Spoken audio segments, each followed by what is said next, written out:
పాకిస్తాన్ మాజీ ప్రధాని ఇమ్రాన్ ఖాన్ అడియాలా జైల్లో శిక్ష అనుభవిస్తూ ఉన్నారు.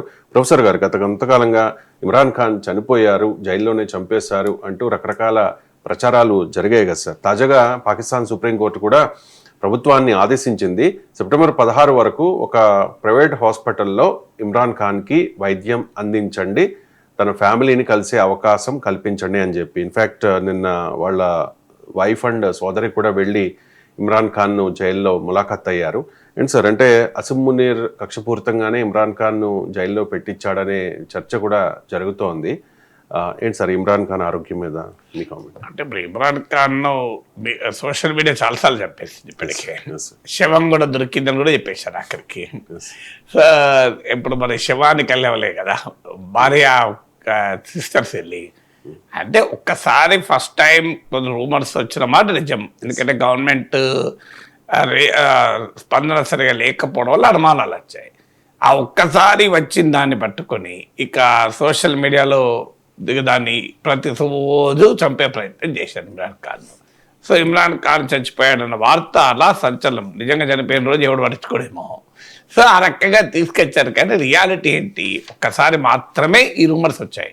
ఫస్ట్ టైం వచ్చింది ఒకటేసారి రూమర్స్, తర్వాత ఎప్పుడు రూమర్స్ రాలే. అంటే ఒక జర్నలిస్ట్ ఏదో అన్నాడు, నాకు నా భయం అని తర్వాత చచ్చిపోయాడని చెప్పేశారు. సో మొదటి నుంచి ఫ్యాక్ట్ ఏంటి అంటే ఆయన ఆరోగ్యం బాగాలేదన్నమాట నిజం. పాకిస్తాన్ సుప్రీంకోర్టు ఇప్పుడు ఇచ్చిన ఆర్డర్స్ ఏంటంటే ఆయనను ప్రైవేట్ హాస్పిటల్కు తరలించండి అని. మీకు దట్ డజంట్ మీన్ ఆయన జైలు నుంచి బయటికి వస్తాడని కాదు, కాస్త జైలు నుంచి బయటికి వస్తాడు కానీ నిర్బంధంలోనే ఉంటాడు. జైలు నుంచి ఫిజికల్గా బయటకు వస్తాడు కానీ నిర్బంధంలోనే ఉంటాడు. కానీ కాస్త వెసులుబాటు, ఎవ్రీ వీక్ ఫ్యామిలీ మెంబర్స్ కలవచ్చని, తన కుటుంబ సభ్యులతో ఫోన్లో మాట్లాడుకోవచ్చని, ఆ రకమైనటువంటి రిలాక్సేషన్స్ పాకిస్తాన్ సుప్రీంకోర్టు ఇచ్చింది.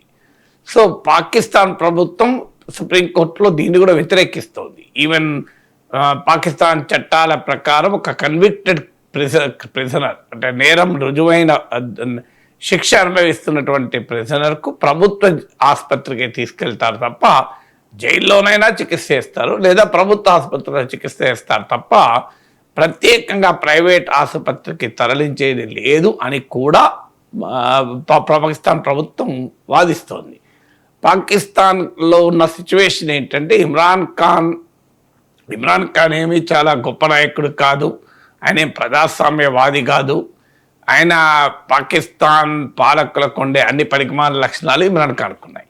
So let us not celebrate Imran Khan. ఇప్పుడు ఏదో అసీం మునీర్ ఇమ్రాన్ ఖాన్ మధ్య గొడవ ఉంది కనుక అసీం మునీర్ ఇమ్రాన్ ఖాన్ నిర్బంధంలో పెడుతున్నాడు కనుక మనకు అసీం మునీర్ అంటే ద్వేషం కనుక ఇమ్రాన్ ఖాన్ ఏదో గొప్పవాడు అనుకోవద్దు. ఇమ్రాన్ ఖాన్ ఇది ఈక్వల్లీ బ్యాడ్ పొలిటీషియనే. పాకిస్తాన్లో ఎవడు పాలకులైనా ఒకే డిఎన్ఏ ఉంటుంది. ఇమ్రాన్ ఖాన్ కూడా అధికారంలోకి ఎలా వచ్చాడు, ఆర్మీ సహకారంతోనే వచ్చాడు, ఎన్నికలు రిగ్గింగ్ చేసి వచ్చాడు. నవాజ్ షరీఫ్ను ఇలాగే దేశం నుంచి వెళ్ళిపోయేలా చేసి అధికారంలోకి వచ్చాడు. సో అధికారంలోకి వచ్చాక ఇమ్రాన్ ఖాన్ ఏమనుకున్నాడంటే ఆర్మీ కుట్రలో భాగంగా నేను వచ్చానని మర్చిపోయి ఆర్మీతో ఘర్షణ పడడం మొదలుపెట్టాడు. ఆర్మీలో డివిజన్ తేవడం మొదలుపెట్టాడు. ఆర్మీలో తన మనుషుల్ని పెంచుకోవడం మొదలుపెట్టాడు. దీంతో ఆర్మీ లీడర్షిప్కు ఇమ్రాన్ ఖాన్కు పడలే. దాంతో వెంటనే ఇమ్రాన్ ఖాన్ను ఆర్మీ లీడర్షిప్ కాస్త పార్లమెంటరీ కూ ద్వారా మీకు పక్క పెట్టింది. ఏ నవాజ్ షరీఫ్నైతే ఆర్మీనే గద్దదించిందో, ఏ నవాజ్ షరీఫ్ను దేశం విడిచేలా చేసి ఇమ్రాన్ ఖాన్ను ఎన్నికలు రిగ్గించేసి గెలిపించిందో అదే ఆర్మీ ఇప్పుడు నవాజ్ షరీఫ్ పార్టీని మళ్ళీ అధికారంలోకి తీసుకొచ్చింది, ఇమ్రాన్ ఖాన్ జైల్లో పెట్టింది. సో అంటే అర్థం ఏంటి, ఇక్కడ ఆర్మీకి నచ్చిన వాడు అధికారంలో ఉంటాడు, ఆర్మీకి నచ్చిన వాడు జైల్లో ఉంటాడు, దేశం అని విడిచిపెట్టిపోవాలి. ఇమ్రాన్ ఖాన్ కూడా ఆప్షన్ ఉండే, ఎక్కడైనా దేశం విడిచిపెట్టిపోక పాకిస్తాన్లో ఉన్నాడు. ఇప్పుడు నవాజ్ షరీఫ్ లండన్లో ఉన్నాడు చాలా కాలం, పర్వేజ్ ముషర్రఫ్ దుబాయ్లో ఉన్నాడు. సో ఎప్పుడైతే ఇమ్రాన్ ఖాన్ కూడా దేశం విడిచిపెట్టి వెళ్ళే వెసులుబాటు ఉండే వాస్తవానికి, కానీ నేను వెళ్ళను పాకిస్తాన్లో ఉంటాను అని ఎదిరించాడు. దాంతో ఇమ్రాన్ ఖాన్ కాస్త పాకిస్తాన్ సొసైటీలో హీరో అయ్యాడు. ఆయన పార్టీ పాకిస్తాన్ టెహ్రీక్ ఇన్సాఫ్ను రద్దు చేసింది, ఎన్నికల్లో పోటీ చేయకుండా. అయినా కూడా ఇండిపెండెంట్గా పోటీ చేసి 100 సీట్లు గెలిచారు.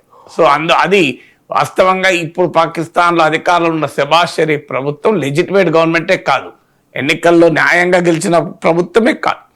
న్యాయంగా కనుక ఎన్నికలు జరుగుంటే ఇమ్రాన్ ఖాన్ అధికారంలోకి వచ్చేవారు. ఈలోగా అమెరికా పాత్ర కూడా ఉంది.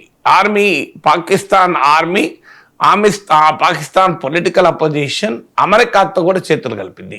ఎందుకంటే ఇమ్రాన్ ఖాన్ అమెరికాకు వ్యతిరేకంగా కూడా వ్యవహారం నడపడం మొదలుపెట్టాడు.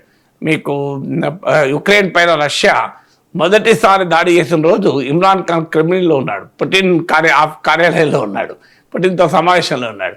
సో అందువల్ల అమెరికా కూడా ఈ కుట్రలో భాగం.